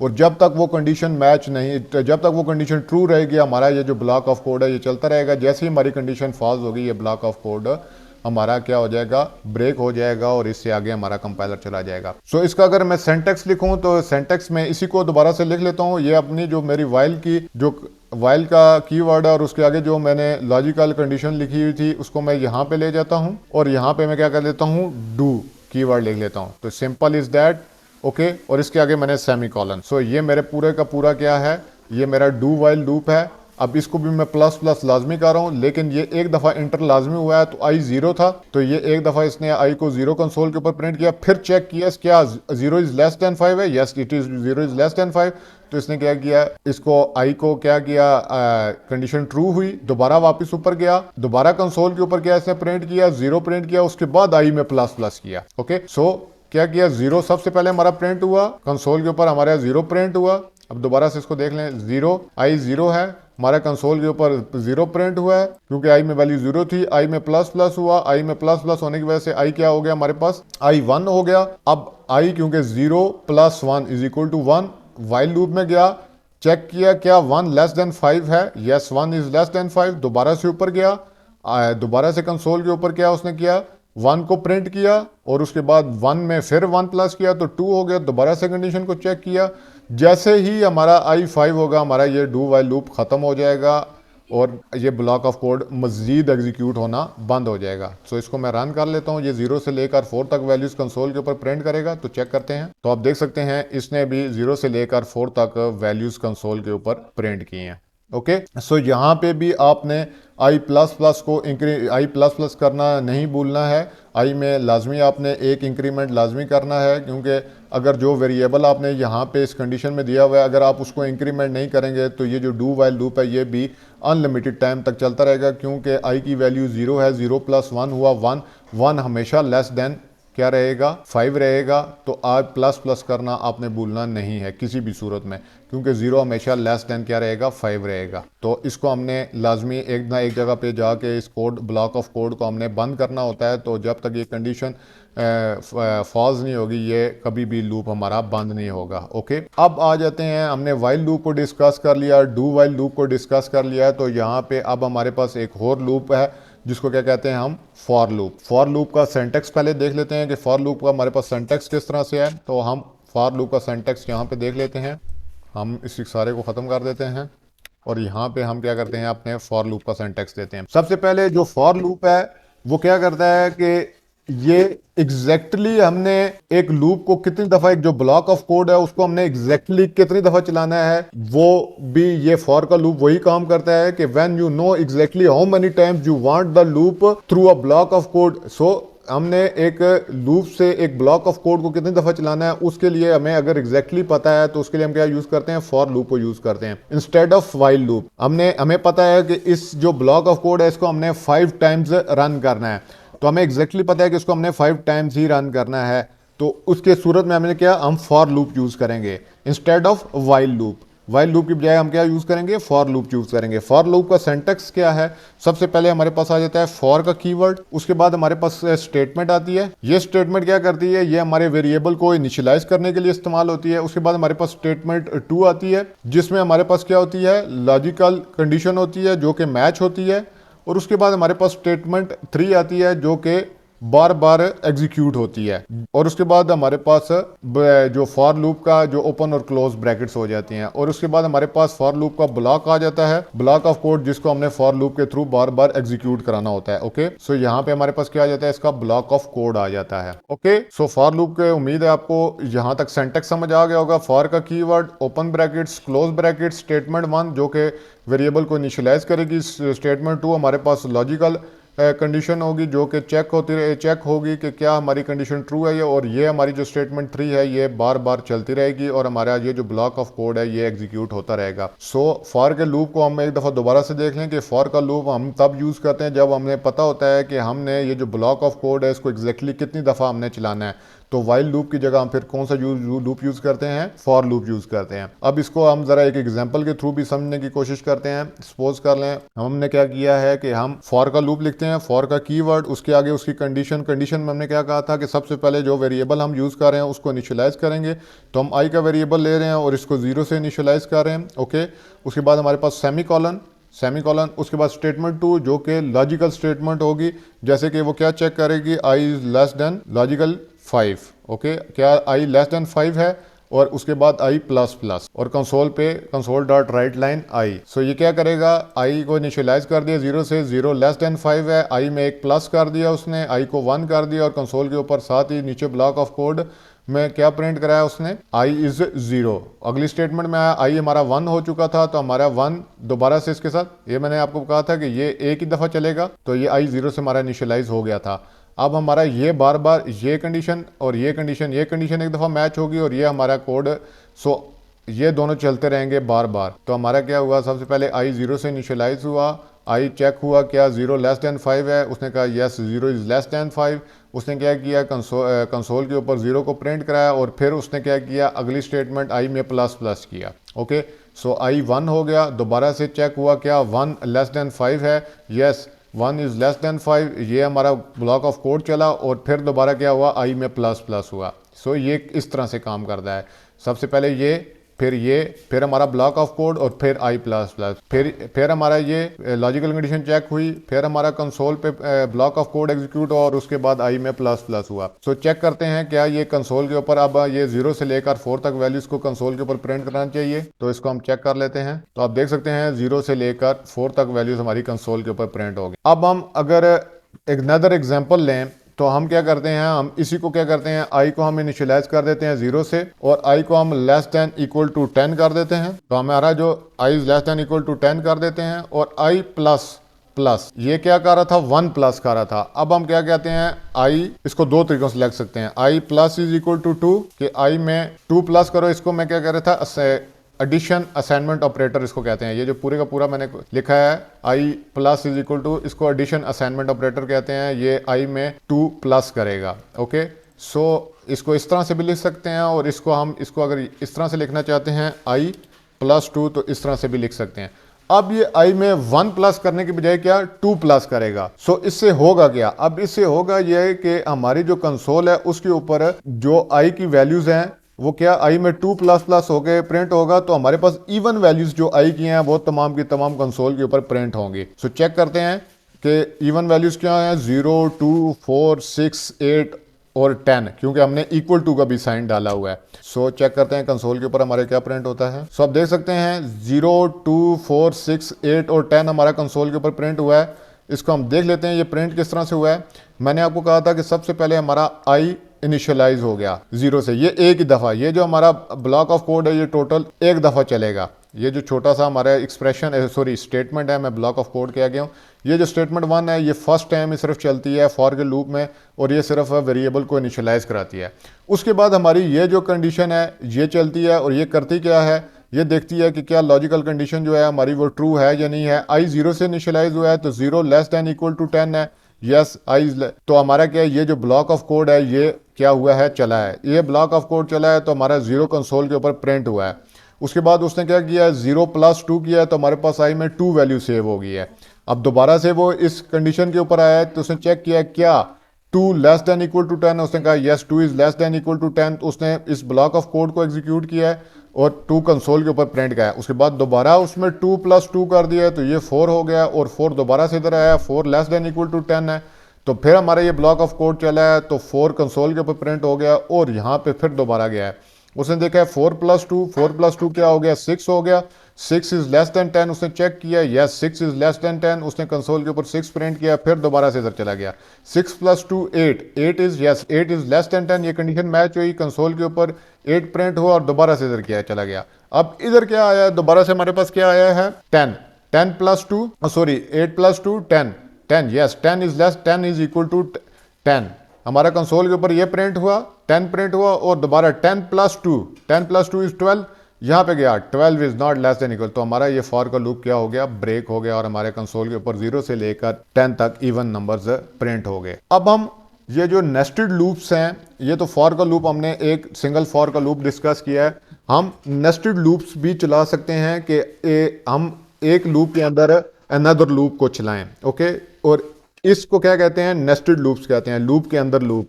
द इनर लूप, इतनी जो इनर लूप होता है will be executed one time for every alteration of the outer loop, her outer loop की जो एक अल्ट्रेशन होगी जो अंदर वाला लूप होगा वो उतनी दफ़ा ही चलेगा। फॉर एग्जांपल ये एक आइट्रेशन हुई तो अंदर वाला लूप जितनी दफ़ा भी होगा वो उतनी दफ़ा चलेगा और उसके बाद दोबारा से वो इस लूप पे आएगा, फिर अगली आइट्रेशन आएगी और फिर वो लूप उतनी दफ़ा चलेगा जितनी दफ़ा उसने चलना है। फॉर एग्जाम्पल के तौर पर ये हमारे पास एक ये आउटर लूप है हमारे पास और इसको हम कह देते हैं आई की वैल्यू को हम 1 कर देते हैं। अभी मैं नेस्टेड लूप्स को डिस्कस करने लगा हूँ तो आई की वैल्यू को मैंने क्या कर दिया 1 कर दिया और I is less than equal to मैंने क्या कर दिया 2 कर दिया और मैंने क्या कर दिया प्लस प्लस आई कर दिया। ओके, सो प्लस प्लस मैंने क्या कर दिया आई कर दिया। अब हुआ क्या कि हमारे पास जो कंसोल के ऊपर मैंने क्या किया, कंसोल के ऊपर राइट लाइन करो आउटर, ये जो हमारा लूप है इसको मैं आउटर कर देता हूं, ये मेरा आउटर लूप है और मैं इसमें क्या कर देता हूं स्ट्रिंग के साथ में क्या इंटीजर वैल्यू जो है मेरी क्या वो कॉन्केटिनेट हो जाएगी और इसको मैं क्या कह देता हूं एग्जीक्यूट्स। ये कितनी दफा एग्जीक्यूट्स होगा, ये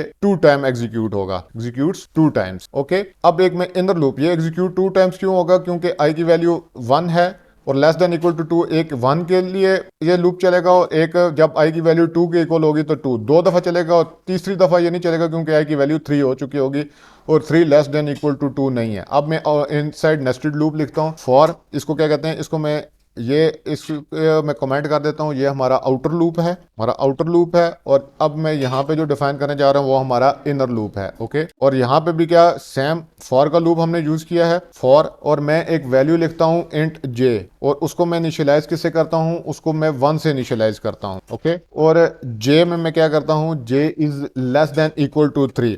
सो जे क्या है, लेस देन है, इक्वल टू क्या है 3 के और जे प्लस प्लस। अब ये हमारा क्या है, ये इनर लूप है और इसमें मैं कंसोल के ऊपर क्या प्रिंट करा रहा हूँ, console dot write line inner और प्लस वैल्यू ऑफ जे। जो वैल्यू जे है ये कॉन्केटिनेट करेगा और इसको क्या करेगा, अब ये एग्जीक्यूट कितनी टाइम होगा, ये 6 टाइम एग्जीक्यूट होगा। अब ये क्यों 6 टाइम एग्जीक्यूट होगा, क्योंकि 2 मल्टीप्लाई बाय 3 तो 6 टाइम्स, क्योंकि इसकी एक आइट्रेशन हुई फॉर का लूप, आउटर लूप फॉर का लूप, आई की वैल्यू कंडीशन चेक हुई, ये इनसाइड आया, इसने क्या कर दिया, आई को 1 वैल्यू आई की प्रिंट कर दी।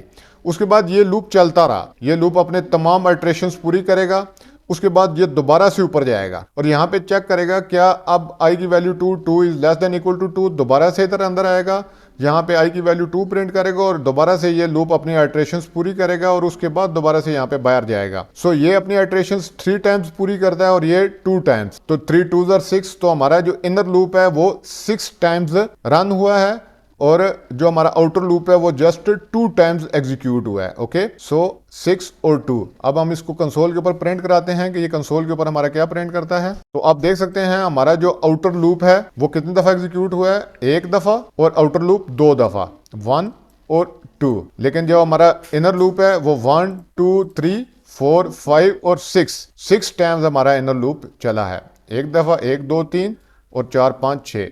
सो उम्मीद है आपको नेस्टेड लूप्स की समझ आ गई होगी कि आउटर लूप की एक आइट्रेशन पे जो इनर लूप होता है वो अपनी तमाम आइट्रेशंस पूरी करता है। ओके, सो हमने लूप्स को भी डिस्कस किया है यहाँ पे, while loop, do while loop, for loop. अब एक और बहुत इंपॉर्टेंट और बहुत ज़बरदस्त किस्म का लूप है, उसको कहते हैं for each loop. For each loop को भी यहाँ पे, क्योंकि हम लूप्स को डिस्कस कर रहे हैं तो फॉर ईच लूप को भी डिस्कस करना बहुत ज़्यादा ज़रूरी था। ये क्या कहता है, there is also a for each loop which is used exclusively to loop through elements in an array. जो एरे में एलिमेंट्स होती हैं, अभी हम थोड़ी देर में एरेज को भी डिस्कस करेंगे, जो एरेज में एलिमेंट्स होती हैं उनको कंसोल के ऊपर प्रिंट कराने या जो भी हमने उनसे काम लेना है, हर एलिमेंट के लूप करने के लिए जो एरे में जितनी भी एलिमेंट्स होती हैं उनके ऊपर हमने फॉर ईच का लूप चलाते हैं, फॉर ईच के लूप को यूज़ करते हैं ताकि वो हर एलिमेंट से, एरे के हर एलिमेंट को वो एक्सेस कर सके। इसका सिंटैक्स फॉर ईच लूप अगर हम देखें तो मैं यहाँ पे इस फॉर के लूप को ख़त्म करता हूँ और उसका मैं सिंटैक्स यहाँ पे डिस्कस करता हूँ कि फॉर ईच का सिंटैक्स कैसा होता है। सो फॉर ईच लूप का सिंटैक्स अगर हम देखें तो फॉर ईच का कीवर्ड हमारे पास यूज़ होता है सबसे पहले, उसके बाद हमारे पास ब्रैकेट्स ओपन, ब्रैकेट क्लोज, और उसके अंदर हमारे पास क्या होती है, टाइप यूज होती है जो वेरिएबल की टाइप होती है। टाइप के बाद हमारे पास वेरिएबल का नाम यूज होता है और उसके बाद हमारे पास वो एरे का नाम यूज होता है जिसके हम एलिमेंट्स को एक्सेस कर रहे होते हैं फॉर ईच लूप के जरिए। ओके, और उसके बाद इसका ब्लॉक ऑफ कोड होता है जो कि हम उसकी एलिमेंट्स के ऊपर जो भी हम फंक्शन परफॉर्म करवाना चाहते हैं वो इस ब्लॉक ऑफ कोड के जरिए हम परफॉर्म करवा रहे होते हैं। So code block to be executed. Okay, ये सिंटैक्स है, एक दफा दोबारा से देख रहे हैं, फॉर ईच का कीवर्ड, टाइप जो वेरिएबल नेम यूज़ किया उसकी टाइप यहाँ पे आ जाएगी, वो टाइप सेम होनी चाहिए जो हमारे एरे की टाइप हो, और यहाँ पे उस एरे का नाम आएगा। हर एलिमेंट के को एक्सेस करेगा इस फॉर ईच लूप। जो भी एलिमेंट इसकी होगी, पहली एलिमेंट इस वेरिएबल में सेव होगी, और फिर इस वेरिएबल के उस एलिमेंट के ऊपर जो भी हमने फंक्शन परफॉर्म करना होगा, जो भी हमने उसके साथ काम करना होगा, वो इस ब्लॉक ऑफ कोड के जरिए करेंगे। फिर वो उसकी नेक्स्ट एलिमेंट को एक्सेस करेगा, फिर इस ब्लॉक ऑफ कोड को हम उस एलिमेंट के ऊपर जो भी हमने एक्शन परफॉर्म करना है वो इस ब्लॉक ऑफ कोड के जरिए परफॉर्म करेंगे। सो एलिमेंट्स की हर एलिमेंट को इस वेरिएबल के थ्रू हम एक्सेस करेंगे, और उसके ऊपर जो भी हमने एक्शन परफॉर्म करना है वो इस ब्लॉक ऑफ कोड के जरिए हम वो एक्शन परफॉर्म करेंगे। सो ये एक मैं यहाँ पे कैरिज को हम फर्दर डिस्कस तो करने वाले हैं, लेकिन यहाँ पे मुझे फॉर ईच लूप को समझाने के लिए मैं एक छोटा सा स्ट्रिंग का एरे ले लेता हूँ कार्स का, और उसके ऊपर हम उसको कंसोल के ऊपर प्रिंट करा के देख लेते हैं कि वो किस तरह से फॉर ईच लूप काम करता है। तो मैं यहाँ पे एक स्ट्रिंग कार्स का एरे ले लेता हूँ। तो ये मैंने एक स्ट्रिंग टाइप का एरे लिया है जिसमें कितनी है कार्स, जिस स्ट्रिंग एरे है जिसका नाम वेरिएबल का नाम क्या है कार्स है, और उसमें मैंने 4 डिफरेंट कार के नेम से सेव करवाए हैं। अब फॉर ईच लूप को मैं चलाने लगा हूँ इस एरे के ऊपर, ताकि इसकी हर एलिमेंट को एक्सेस करें और उसको हम कंसोल के ऊपर प्रिंट करें। सो फॉर ईच का कीवर्ड, उसके बाद स्ट्रिंग कार्स कंसोल के ऊपर हमने कार। सो हमारे पास क्या है स्ट्रिंग, एक कार वेरिएबल टाइप स्ट्रिंग। यहाँ पे जो हमने सेंटेक्स दिया था उसमें हमने टाइप क्या किया है, टाइप हमने स्ट्रिंग ले लिया है, और उसका वेरिएबल का नाम क्या, क्योंकि कार्स हैं तो इनमें से हम एक सिंगल कार को के नाम को एक्सेस कर लें, इसलिए मैंने वेरिएबल का नाम आसानी के लिए कार रख दिया है। और इन कार्स का हमारे पास पूरे का पूरा एरे है कार्स का। तो for each cars, her car की जो वैल्यू है, जो स्ट्रिंग है, वो इस कार वेरिएबल में सेव होगी, और उसको हम फिर कंसोल के ऊपर प्रिंट कराएंगे। सो किस तरह से, सबसे पहले हमारे पास इस वेरिएबल में वोल्वो सेव होता है, और साथ ही वो कंसोल के ऊपर प्रिंट हो जाता है। अगली आइट्रेशन में हमारे पास क्या होता है, BMW कार वेरिएबल में सेव हो जाता है और कंसोल के ऊपर प्रिंट हो जाता है। उसके बाद फोर्ड हमारे पास इस वेरिएबल में सेव होता है, कंसोल के ऊपर प्रिंट होता है। उसके बाद मजदा हमारे पास इस कार वेरिएबल में सेव होता है और कंसोल के ऊपर प्रिंट हो जाता है। तो चेक करते हैं हमारा ये कोड सही तरह से काम कर रहा है या नहीं कर रहा है। तो आप देख सकते हैं हमारे जो हमने किस तरह से फॉर ईच के लूप को यूज़ किया, और एरे, ये जो कार्स एरे है, इसके हर एलिमेंट को एक्सेस किया और उसको कंसोल के ऊपर प्रिंट कराया। अब यहाँ पे नोट करने वाली चीज़ ये है कि do not worry if you do not understand the example above. ये जो मैंने एग्जाम्पल दिया है, अगर आप इसको समझ नहीं पाए तो हम इसको एरेज में, मैंने आगे भी ऑलरेडी बताया कि हम एरेज में इसको डिस्कस करेंगे कि ये एरेज क्या हैं, और इसके ऊपर फॉर ईच लूप किस तरह से काम कर रहा है। फॉर ईच लूप का समझना यहाँ पे ज़रूरी था कि ये एरे के हर एलिमेंट को एक्सेस करता है, और इस ब्लॉक ऑफ कोड के ज़रिए उस हम एरे की हर एलिमेंट को जो भी हमने उसके ऊपर एक्शन परफॉर्म करना होता है वो एक्शन परफॉर्म कर सकते हैं। सो हमने अभी पीछे ये फॉर ईच लूप्स हमारे तमाम क्लियर हो गए हैं। हमने फॉर का लूप देख लिया, वाइल का लूप देख लिया, डू वाइल का लूप देख लिया, और फॉर ईच का लूप देख लिया। लेकिन जब हम पीछे स्विच स्टेटमेंट्स को डिस्कस कर रहे थे तो वहाँ पे हमने ब्रेक कंडीशन को देखा था, एक ब्रेक स्टेटमेंट को देखा था। सो हम अब जो अगले चीज़ है वो हम C# में ब्रेक और कंटिन्यू को देख लेते हैं कि ब्रेक कीवर्ड और कंटिन्यू कीवर्ड को हम क्यों यूज़ करते हैं अपने C# प्रोग्रामिंग में। जैसे कि अब ये करती क्या है जो ब्रेक स्टेटमेंट है, ब्रेक स्टेटमेंट ने जब हम उसको स्विच स्टेटमेंट में डिस्कस कर रहे थे, जब हमने स्विच की स्टेटमेंट्स को डिस्कस किया था, तो हमें ये क्या करती थी, स्विच ब्लॉक जहाँ पे हमारा केस मैच होता था, केस का जो ब्लॉक ऑफ कोड था वो एग्जीक्यूट होता था, और साथ ही ब्रेक के थ्रू हमारा जो स्विच स्टेटमेंट थी उसका ब्लॉक ब्रेक हो जाता था। वो हमारा स्पेसिफिक केस एग्जीक्यूट होने के बाद हमारा जो स्विच ब्लॉक था उसको हम क्या कर देते थे, उसको ब्रेक कर देते थे। सो हम क्या, इसी तरह जो ब्रेक स्टेटमेंट है उसको हम यूज़ करते हैं अगर हमने लूप में से बाहर आना हो, जैसे कि while, do while, for each, in loops में से हमने बाहर आना हो, तो तब भी हम किसको, ब्रेक को यूज़ कर सकते हैं। ये क्या करती है, ये लूप से हमें क्या कर देती है, लूप से जंप आउट करवा देती है। फॉर एग्जांपल हमारे पास क्या है कि अगर हम i की वैल्यू 4 की इक्वल, हम एक यहाँ पे फॉर का लूप डिफाइन कर लेते हैं। मैं इसको क्या कर देता हूँ, इसको कमेंट कर देता हूँ, और यहाँ पे पहले मैं क्या कर लेता हूँ, फॉर का लूप एक यूज़ कर लेता हूँ, और फॉर के लूप को मैं इनिशियलाइज करता हूँ। फॉर के लूप को किस तरह से हम लिखते हैं, उसमें सबसे पहले वेरिएबल जो हम यूज़ कर रहे हैं उसको इनिशियलाइज किया। इनिशियलाइज करने के बाद हमने क्या किया कि उसकी वैल्यू को हमने लेस देन इक्वल टू 10 कर लिया। सपोज लेस देन 10 कर लेते हैं, सिर्फ यहाँ पे हम लेस देन 10 कर दिया, और i प्लस प्लस। अब हमने क्या करना है, मैं कहता हूँ कि मेरा जो लूप है वो जैसे ही i 4 के इक्वल हो तो मेरा ये लूप ब्रेक हो जाए। तो वो मैं किस तरह से कर सकता हूँ, इफ कंडीशन को यूज़ करूँगा, और उसके आगे उसकी लॉजिकल कंडीशन जो मैंने यूज़ करनी है वो क्या करनी है कि आई जब इक्वल टू 4 हो तो मेरा ये जो लूप है ये क्या हो जाए, ये लूप ब्रेक हो जाए, इस लूप में से जंप आउट हो जाए। सो मेरा कंपाइलर इससे आगे चला जाए, इसको ख़त्म कर दे। और उसके बाद मैं कंसोल के ऊपर बाकी वैल्यूज़ को प्रिंट करा देता हूँ। आई की जो जो वैल्यूज़ आई होंगी उनको मैं कंसोल के ऊपर प्रिंट करा के चेक कर लेता हूँ। ओके, तो जैसे ही वैल्यू 4 आएगी, 0 से 3 तक इसने प्रिंट किया, जैसे ही वैल्यू 4 हुई हमारा ये जो फॉर का लूप है इसमें से जंप आउट हो गया हम।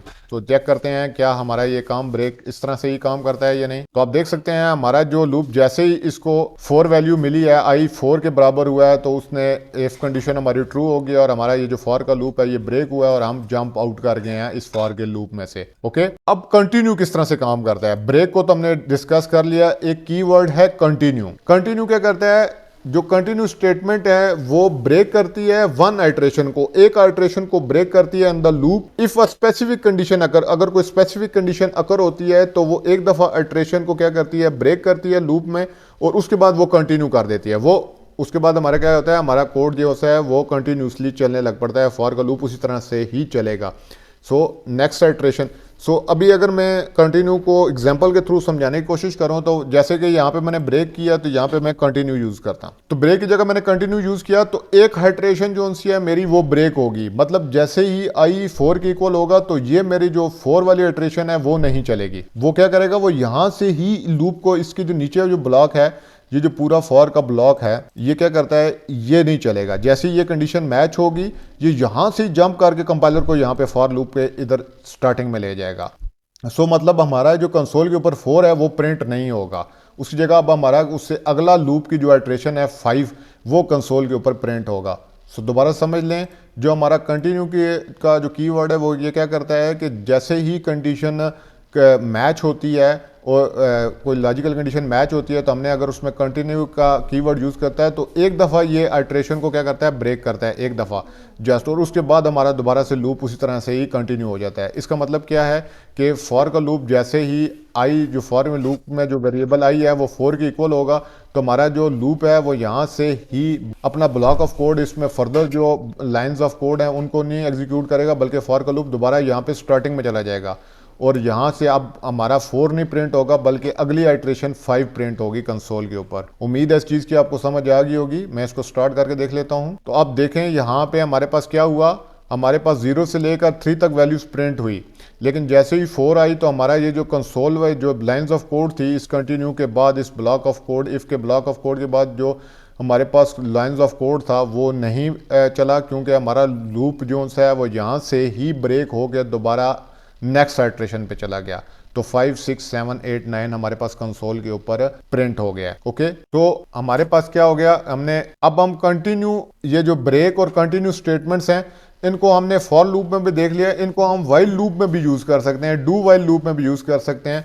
सो अब हम इनको देखते हैं कि ब्रेक और कंटिन्यू वाइल और डू वाइल लूप में भी सेम तरीके से ही काम करते हैं। फॉर एग्जांपल के तौर पे हम क्या करते हैं कि हम इसको भी, इस ब्लॉक ऑफ कोड को हम बंद कर देते हैं, हम वाइल का लूप देख लेते हैं कि वाइल के लूप में हमने इस कंडीशन को किस तरह से, ब्रेक और कंटिन्यू को किस तरह से यूज़ करना है। फॉर एग्जांपल हमारे पास वाइल क्या है, वाइल में हम एक वेरिएबल है, सबसे पहले हम बाहर एक वेरिएबल डिफाइन कर लेते हैं, same variable I is equal to 0 से उसको इनिशियलाइज कर देते हैं, और वाइल में हम क्या कर देते हैं कि वाइल आई जब तक क्या है, लेस देन क्या है, 10 है, तो तब तक ये कंडीशन ट्रू रहेगी, हमारे वाइल का जो कोड ब्लॉक है वो चलता रहेगा। तो कंसोल के ऊपर हम क्या प्रिंट करा रहे हैं, कंसोल के ऊपर हम वैल्यू ऑफ आई प्रिंट करा रहे हैं, और उसके बाद क्या कह रहे हैं हम, आई प्लस प्लस। ओके, आई को हम प्लस प्लस कर रहे हैं, ये प्लस प्लस करना जरूरी है, नहीं तो हमारा जो लूप है वो कभी भी एंड नहीं होगा। और जैसे ही हम कंडीशन मैच करते हैं, इफ की कंडीशन लिखते हैं, और उसमें जैसे ही आई इक्वल टू क्या होता है हमारा, आई इक्वल टू हमारा क्या, हम 4 यहाँ पे 4 वैल्यू लिख देते हैं। आई जैसे ही हमारा 4 के इक्वल होगा तो क्या करें, हमारा जो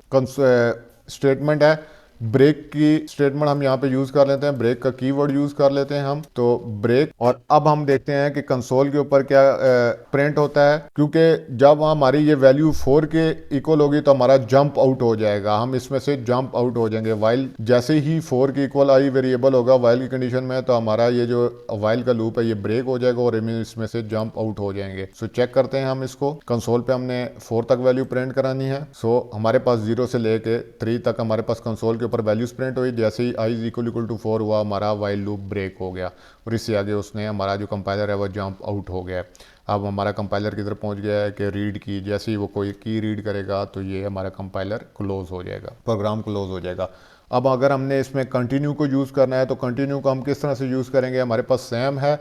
ब्रेक को तो हमने देख लिया फॉर लूप में और वाइल लूप में। अब अगर हमने कंटिन्यू को देखना है तो अगर हम कहें कि हम यहाँ से इसको क्या करते हैं, आई प्लस प्लस को इसके अंदर ले जाते हैं फॉर लूप के, सॉरी इफ कंडीशन के, और हम क्या कहते हैं कि जी वैल्यू ऑफ आई को इसको कंसोल के ऊपर हम इसको भी यहाँ से ख़त्म कर देते हैं और हम क्या कहते हैं कि अगर value of I equal to 4 होती है तो आई प्लस प्लस करे और कंटिन्यू, इसको कंटिन्यू कर दे। और उसके बाद हम क्या करते हैं, कंसोल के ऊपर क्या प्रिंट कराते हैं, राइट लाइन करते हैं कंसोल के ऊपर, राइट लाइन आई और आई प्लस प्लस। ओके, सो ये क्या करेगा, जैसे ही हमारी वैल्यू आई की वैल्यू 4 के इक्वल होगी तो हमारा ये कंटिन्यू 4 प्रिंट नहीं होगा, बल्कि उससे ये दोबारा वाइल का लूप हमारा इधर चले जाएगा और उससे अगली वैल्यू क्या है, 5 है, तो 5 ओके हो जाएगी और 5 पे हमारा कंसोल के ऊपर 5 प्रिंट होगा और फिर दोबारा उसमें आई प्लस प्लस 6 हो जाएगा। सो हमारा 0 से 3 तक चलेगा। 4 पे हमने क्योंकि कंटिन्यू लगाया हुआ है तो हमारा लूप यहाँ से ब्रेक हो गया, दोबारा वापस यहाँ पे चले जाएगा हमारा कंपाइलर और फिर दोबारा यहाँ से उसको चेक करेगा कि क्या ये कंडीशन, अगली कंडीशन ट्रू है या नहीं है। तो हमारा 0 से 3 तक और उसके बाद 4 बीच में से स्किप हो गया क्योंकि ये यहाँ से लूप ही हमारा ब्रेक हो गया था, हम जंप आउट हो गए थे लूप में से, अगली अल्ट्रेशन पे चले गए थे। तो अगली अल्ट्रेशन क्या है, 5 किया, तो 5 कंसोल के ऊपर प्रिंट होगा, 6, 7, 8 और 9। ओके, सो चेक करते हैं इसको हम। तो आप देख सकते हैं हमारे पास 0 से लेकर हम 3 तक वैल्यूज प्रिंट हुई, उसके बाद 4th अल्ट्रेशन जो है वो जंप आउट कर गई क्योंकि हमारी कंडीशन मैच हो गई थी। तो उसके बाद 5th अल्ट्रेशन जो है हमारी चली है 6, 7, 8 और 9, हमारा कंसोल के ऊपर प्रिंट हो गया। तो ये लूप्स के हवाले से था, ये तमाम के तमाम लूप्स हमने डिस्कस कर लिए हैं। उसके बाद हमने ब्रेक और कंटिन्यू को भी डिस्कस कर लिया है। अब हम देखने जा रहे हैं एरेज को। एरेज क्या होते हैं सी प्रोग्रामिंग लैंग्वेज में।